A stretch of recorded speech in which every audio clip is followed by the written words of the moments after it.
Hi friends, പുതിയൊരു വീഡിയോയിലേക്ക് എല്ലാവർക്കും സ്വാഗതം. അങ്ങനെ ഭൂമിയുടെ ദേഹത്ത് അജയ് തേങ്ങ ഉടച്ചപ്പം ഒരു കഷ്ണം തെറിച്ച് വീഴുമ്പോൾ രണ്ടുപേരും ഇങ്ങനെ പരസ്പരം നോക്കി നിൽക്കുന്ന ഒരു സീനോട് കൂടിയാണ് ഇന്നത്തെ എപ്പിസോഡ് ആരംഭിക്കുന്നത്. അപ്പോഴാണ് രണ്ടുപേർക്കും പരസ്പരം മനസ്സിലാവുന്നത്. അങ്ങനെ ഭൂമി അജയുടെ അടുത്ത് തട്ടിക്കയറാണ്. അതെ, ഇത് താൻ മനഃപൂർവ്വം ചെയ്തതാ, എന്നെ ഉന്നം വെച്ചതാ, എന്നെ മാത്രം ഉന്നം വെച്ചതാ, അതെനിക്കറിയാം. ചീളെ, ആ തരികിട പെണ്ണിൻ്റെ പുറത്ത് കൊണ്ടിട്ട് വാ എന്ന് ഞാൻ പറഞ്ഞു. അനുസരണയുള്ള ചീള. അതെ, ചില ചീള് വർത്തമാനേ പറയുള്ളൂ എന്ന് ഭൂമി പറയുമ്പോൾ അജയ് പറയാണ്, തർക്കിക്കാൻ ഞാനില്ല, ഇപ്പം ശരിയാക്കി തരാം എന്നും പറഞ്ഞിട്ട് ഭൂമി ഒരു തേങ്ങ എടുത്തിട്ട് ആ കല്ലിൽ ഉടയ്ക്കുകയാണ്. അതാണെങ്കിലോ നേരെ തട്ടിത്തെറിച്ച് അജയുടെ തോളിൽ തന്നെ വീണുകയും ചെയ്തു. ആ സമയത്ത് ഭൂമിക്ക് ഒരുപാട് സന്തോഷമായി, ഈക്വലായി എന്നും പറഞ്ഞിട്ട് അവൾ അവിടുന്ന് പോവുകയാണ്. പിന്നീട് കാണിക്കുന്നത് അമ്പലത്തിൽ തിരുവാഭരണം എഴുന്നള്ളിച്ചു കൊണ്ടിരുന്ന കാഴ്ചയാണ്. അവിടേക്ക് ഭൂമി ഇങ്ങനെ തട്ടിക്കയറി വരുമ്പോൾ തിരുമേനി പറയും, അതെ, ഇവിടെ ഉള്ളിലേക്ക് പ്രവേശനമില്ല, കുടുംബാംഗങ്ങൾക്ക് മാത്രമേ പ്രവേശനമുള്ളൂ എന്ന് പറയുന്ന സമയത്ത് മുത്തശ്ശി അത് കേൾക്കുകയാണ്. അപ്പോൾ മുത്തശ്ശി പറയും, അവളെ ഇങ്ങ് കയറ്റി വിട്, അവളെൻ്റെ കൊച്ചുമോളാണ്. അത് കേൾക്കുമ്പം ഭൂമിക്ക് ഒരുപാട് സന്തോഷമാവുകയാണ്. അങ്ങനെ അവൾ സന്തോഷത്തോടെ ഉള്ളിലേക്ക് കയറി വരികയാണ്. പെട്ടെന്ന് തന്നെ അമ്പലത്തിൻ്റെ കവാടം അടച്ചിട്ടുണ്ടാവും. അങ്ങനെ അതിനുള്ളിലേക്ക് കുറച്ച് പേര് തോക്കും കത്തിയും ഒക്കെ ആയിട്ട് കടന്നു വരികയാണ്. എന്നിട്ട് പറയും, ആരും അനങ്ങരുത്, എല്ലാവരും അനങ്ങാതെ തന്നെ നിൽക്കണം എന്നൊക്കെ പറഞ്ഞ് ഭീഷണിപ്പെടുത്തുകയാണ്. അങ്ങനെ എല്ലാവരെയും തോക്ക് കാണിച്ച് മുൾമുനയിൽ നിർത്തിയിട്ട് അവർ ആ തിരുവാഭരണങ്ങളൊക്കെ എടുക്കുന്നതിൻ്റെ ഇടയിൽ ഭൂമി പെട്ടെന്ന് കയ്യിൽ കിട്ടിയത് എടുത്തിട്ട് ആ തോക്കിൻ്റെ നേരെ എറിയാണ്. അങ്ങനെ ആ തോക്ക് താഴേക്ക് വരുന്നത് കണ്ടിട്ട് അജയ് പിടിക്കാൻ നോക്കുമ്പം അവിടെയുള്ള ബാക്കിയുള്ള തോക്ക് കാണിച്ചിട്ട് അവരെ ഇരിക്കുക എന്ന് പറഞ്ഞിട്ട് ഭീഷണിപ്പെടുത്തുകയാണ്. അങ്ങനെ അവിടേക്ക് പെട്ടെന്ന് തന്നെ പോലീസ് വാഹനങ്ങൾ കടന്നു വരികയാണ്. എന്നിട്ട് പുറത്ത് അവരെല്ലാവരും ഇവരെ വളഞ്ഞു കഴിഞ്ഞിട്ടുണ്ടാവും. അതിലൊരുത്തൻ പോലീസിനെ വിളിക്കുകയാണ്. പോലീസിനെ വിളിച്ചിട്ട് ഭീഷണിപ്പെടുത്തുകയാണ്.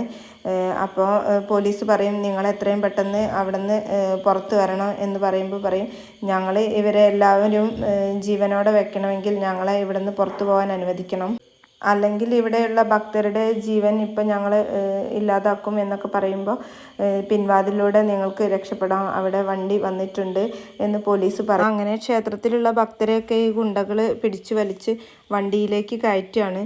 അത് കണ്ടിട്ട് പോലീസിന് നോക്കി നിൽക്കാനല്ലാതെ മറ്റൊന്നും ചെയ്യാൻ കഴിയുന്നില്ല. അത് കണ്ടിട്ട് ഒരു പോലീസുകാരൻ SIയുടെ അടുത്ത് പറയും, സാർ എന്താ ഇങ്ങനെ ഭീരുക്കളെ പോലെ നോക്കി നിൽക്കുന്നു, എന്നെപ്പോലെ ധൈര്യം കാണിക്കും സാറേ എന്നൊക്കെ പറയുമ്പം SI പറയാണ്, കേരള പോലീസ് എന്താണെന്ന് തനിക്ക് കാണണോ എന്ന് ചോദിക്കുന്ന ആ ഒരു സമയത്ത് തന്നെ അജയ് അവിടെയുള്ള ഗുണ്ടകളൊക്കെ അടിച്ചു വീഴ്ത്തുന്ന പിന്നീട് കാണിക്കുന്നതൊക്കെ അജയ് ഗുണ്ടകളെ അടിച്ചു വീഴ്ത്തുന്ന സീനുകളാണ്. അതിനിടയിൽ ഭൂമി വണ്ടിയിൽ നിന്ന് ഇറങ്ങി വരികയാണ്. എന്നിട്ട് ഭൂമി ഉറക്കെ വിളിച്ചു പറയും അവിടെ കൂടി നിൽക്കുന്നവരോടൊക്കെ, ഇറങ്ങി വാ എല്ലാവരും, അടിച്ചു നിരത്ത് എന്നൊക്കെ പറഞ്ഞ് കുറച്ച് സമയം കഴിയുന്ന ഇടയിൽ തന്നെ അവളുടെ തലയ്ക്ക് ഒരു ഗുണ്ട വന്നിട്ട് അടിച്ച് വീഴ്ത്തുകയാണ്. ആ ഒരു സമയം കൊണ്ട് തന്നെ ഭൂമി ബോധം കെട്ട് വീഴുന്നുണ്ട്. അജയ് ആണെങ്കിൽ ഒരു പേടിയോട് കൂടി അവൾ ബോധം കെട്ട് വീഴുന്ന സീൻ ഇങ്ങനെ നോക്കി നിൽക്കുകയാണ്.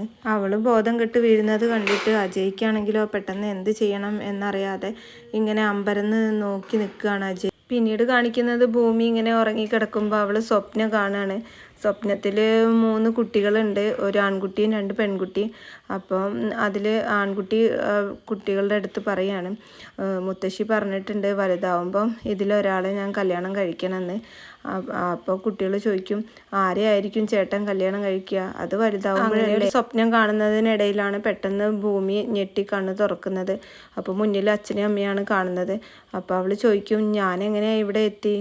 അന്നേരം അമ്മ പറയാണ്, ഉത്സവത്തിലുണ്ടായിരുന്ന രാമകൃഷ്ണനും കൂട്ടരുമാണ് ഈ ലഗേജ് എടുത്ത് ഇവിടെ കൊണ്ടുവച്ചത്. അങ്ങനെ അവൾ പെട്ടെന്ന് സ്വപ്നത്തിൽ കണ്ട കാഴ്ചകളൊക്കെ അച്ഛൻ്റെയും അമ്മേൻ്റെ അടുത്ത് പറയാണ്. പെട്ടെന്ന് തന്നെ രണ്ടുപേരുടെയും മുഖഭാവം ആകെ മാറുകയാണ്. അവരുടെ മുഖത്ത് പേടിയും അമ്പരപ്പും എല്ലാം കൂടി വന്ന് നിറയാണ്. അന്നേരം അവൾ പറയാണ്, ആ കുട്ടികളുടെ 2 പേരുടെയും കഴുത്തിൽ എൻ്റെ കഴുത്തിലുള്ള ഇതേ ഡിസൈനിലുള്ള മാല അവർ അണിഞ്ഞിട്ടുണ്ടായിരുന്നു. ഭൂമി അവിടെ നിന്ന് എഴുന്നേറ്റ് പോകുന്നതിനിടയിൽ പെട്ടെന്ന് തന്നെ അവരിങ്ങനെ പരസ്പരം പറയുകയാണ്, നമ്മുടെ മകൾ നമ്മളെ വിട്ടു പോവോ എന്നൊക്കെ ചോദിക്കുമ്പോൾ ഭൂമി അവിടേക്ക് വരികയാണ്. സ്വപ്നത്തിൽ കണ്ട കാര്യത്തെക്കുറിച്ചാണോ നിങ്ങൾ ചർച്ച ചെയ്യുന്നത് എന്നൊക്കെ പറഞ്ഞിട്ട് പിന്നെ അതിനെപ്പറ്റി ഭൂമി ഓരോന്ന് പറയുകയാണ്. പിന്നീട് കാണിക്കുന്നത് അജയും മുത്തശ്ശിയും എല്ലാവരും കൂടെ വീട്ടിലേക്ക് കടന്നു വരികയാണ്. അന്നേരം മാധവൻ ചോദിക്കും, ഓ നിങ്ങളെത്തിയോ? അന്നേരം മുത്തശ്ശി പറയാണ്, ഒന്നും പറയണ്ട എൻ്റെ മാധവ. അങ്ങനെ പറഞ്ഞിട്ട് പിന്നെ അവിടെ നടന്ന വിശേഷങ്ങളൊക്കെ പറയാണ്. അങ്ങനെ ഈ കഥകളൊക്കെ കേൾക്കുമ്പോൾ മാധവൻ പറയാണ്, ഇവൻ ഈ ജോലി ചെയ്യുന്നത് കൊണ്ട് മനുഷ്യനാകെ ടെൻഷനാണ്. ഇവൻ ഏത് പോലീസ് സ്റ്റേഷനിലാണ് എന്ന് ചോദിച്ചാൽ പറയാൻ കൃത്യമായൊരു ഉത്തരം ഇല്ല. സത്യസന്ധത കൂടിക്കഴിഞ്ഞാലും കുഴപ്പമാണ് എന്നൊക്കെ പറഞ്ഞിട്ട് അവനെ ഇങ്ങനെ കുറ്റപ്പെടുത്തുകയാണ്. ഇത് 25ാമത്തെ ട്രാൻസ്ഫറാണ്. സത്യസന്ധമായി ജോലി ചെയ്യുന്നവർക്ക് എവിടെ ഇടമില്ലെന്ന് നിനക്കറിയല്ലോ. അന്നേരം അജയ് പറയാണ്, ഇടം നമ്മൾ കണ്ടെത്തണം. ഇന്നത്തെ കൊള്ളയ്ക്ക് പിന്നിൽ ആരാണെന്നറിയോ? പാർട്ടിയുടെ നേതാക്കൾ. അന്നേരം അച്ഛൻ മോനോട് പറയാണ്, മോനെ നീ വലിയൊരു അപകടത്തിൽ ചെന്ന് ചാടാൻ പോവുകയാണ്. ആ സമയത്ത് മുത്തശ്ശി പറയും, ഇത് എൻ്റെ സത്യസന്ധതയാണ് ഇവന് കിട്ടിയത്. അന്നേരം അജയുടെ അമ്മ പറയാണ്, ശരിയാണ്, സത്യേട്ടൻ്റെ അതേ സത്യസന്ധതയുള്ള മോനാണിവൻ. അതെ, ഞാൻ റോൾ മോഡലാക്കുന്നത് എൻ്റെ വല്യമ്മാവനെയാണ് എന്നൊക്കെ പറയുന്നതിനിടയിൽ അവിടേക്ക് ചെറിയ അമ്മായി കടന്നു വരികയാണ്. അതെ, നീ വല്യമ്മാവനെ തന്നെ റോൾ മോഡലാക്കണം. എന്നിട്ട് അങ്ങേര് കൊന്നതോ നിൻ്റെ ചെറിയമ്മാവനെ, അതായത് എൻ്റെ ഭർത്താവ്. ഇനി നിനക്ക് കൊല്ലേണ്ടത് എന്നെയാണോ അതോ എൻ്റെ മോൾ അഞ്ജനയാണോ? രണ്ടുപേരെയും ആണെങ്കിൽ ഈ വേരോടെ ഈ കുടുംബത്തിൽ നിന്ന് നിനക്ക് പിഴുതു മാറ്റാം. അതും പറഞ്ഞിട്ട് ദേഷ്യത്തോടെ അമ്മായി അവിടെ നിന്ന് പോകും. പിന്നീട് കാണിക്കുന്നത് ഭൂമിയുടെ വീടാണ്. അവിടെ അച്ചേട്ടൻ്റെ അടുത്തേക്ക് അവളുടെ അമ്മ ഒരു ചായയായിട്ട് കടന്നു വരികയാണ്.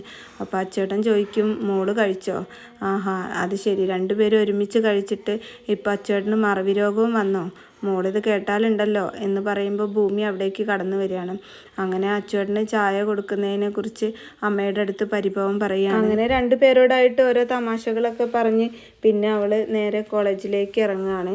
കോളേജിലേക്ക് പോകുന്ന സമയത്ത് അച്ഛൻ്റെ അമ്മേൻ്റെ അടുത്ത് പറയും, ഇനി നല്ല കുട്ടികളായിട്ട് ഇരിക്കണം, രണ്ടുപേരും കൂടെ അങ്ങോട്ടും ഇങ്ങോട്ടും ചെളി വാരി എറിയരുത് എന്നൊക്കെ പറഞ്ഞിട്ട് അവർക്ക് ഓരോ ഉമ്മയൊക്കെ കൊടുക്കുകയാണ്.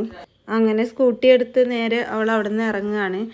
അച്ഛനും അമ്മയും അത് നോക്കിക്കൊണ്ടിരിക്കുകയാണ്. പിന്നീട് കാണിക്കുന്നത് അജയ് ഇങ്ങനെ സ്റ്റേഷനിലേക്ക് വരുന്നൊരു കാഴ്ചയാണ്. അങ്ങനെ സ്റ്റേഷനിൽ പിന്നെ പുതിയ SHO ചാർജ് എടുക്കുന്ന ദിവസമാണ് ഇന്ന്. അപ്പോൾ പോലീസുകാരൊക്കെ അതിനെ കുറിച്ചിട്ടൊക്കെ സംസാരിക്കുകയാണ്. വരുന്ന SHO എങ്ങനെയുള്ള ആളായിരിക്കും എന്നൊക്കെ അവർ ചർച്ച ചെയ്യും. അങ്ങനെ പോലീസുകാർ വരുന്ന SHOയെ സ്വീകരിക്കാനായിട്ട് എല്ലാവരും കാത്തിരിക്കുന്ന ഒരു സമയത്താണ് നമ്മുടെ ഭൂമി അവിടേക്ക് സ്കൂട്ടി എടുത്ത് കടന്നു വരുന്നത്. അതോടുകൂടിയാണ് ഇന്നത്തെ ഒരു എപ്പിസോഡ് അവസാനിക്കുന്നത്. ഇനി ഭൂമിയാണോ SHO എന്നൊക്കെ നമുക്ക് കാത്തിരുന്ന് കാണാം.